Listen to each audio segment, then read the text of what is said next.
നമസ്കാരം, പ്രവാസി മലയാളിയിലേക്ക് സ്വാഗതം.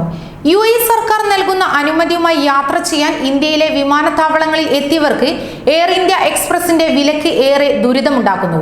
UAE ഫെഡറൽ അതോറിറ്റിയുടെ അനുമതിയുമായി ഷാർജയിലേക്ക് യാത്ര ചെയ്യാനെത്തിയ 17 പേരെ ചൊവ്വാഴ്ച കോഴിക്കോട് വിമാനത്താവളത്തിൽ നിന്ന് മടങ്ങി അയച്ചതായുള്ള വാർത്തകൾ വീണ്ടും തുടർക്കഥയാകുന്നു.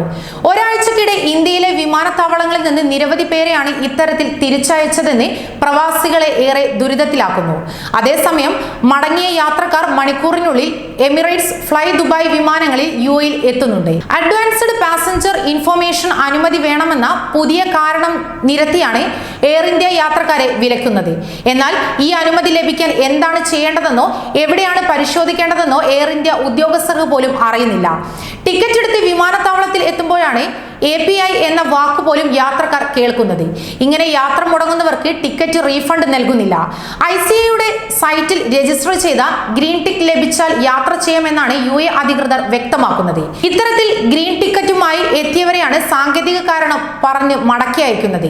ടിക്കറ്റ് ബുക്ക് ചെയ്യുന്ന സമയത്തോ എയർ ഇന്ത്യയുടെ വെബ്സൈറ്റുകളിലോ API അനുമതിയുടെ കാര്യം പറയുന്നില്ല.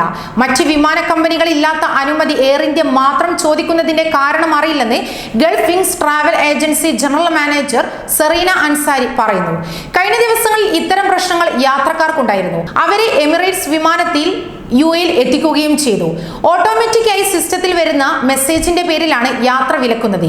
ഈ സാങ്കേതിക പ്രശ്നം പരിഹരിക്കാൻ ശ്രമിക്കുന്നതിന് പകരം യാത്രക്കാരെ വിലക്കുന്ന നിലപാടാണ് എയർ ഇന്ത്യ എക്സ്പ്രസ് അധികൃതർ സ്വീകരിക്കുന്നതെന്നും സെറീന ചൂണ്ടിക്കാട്ടുന്നു. കൂടുതൽ പ്രവാസി വാർത്തകൾക്കായി ഈ ചാനൽ സബ്സ്ക്രൈബ് ചെയ്യുക.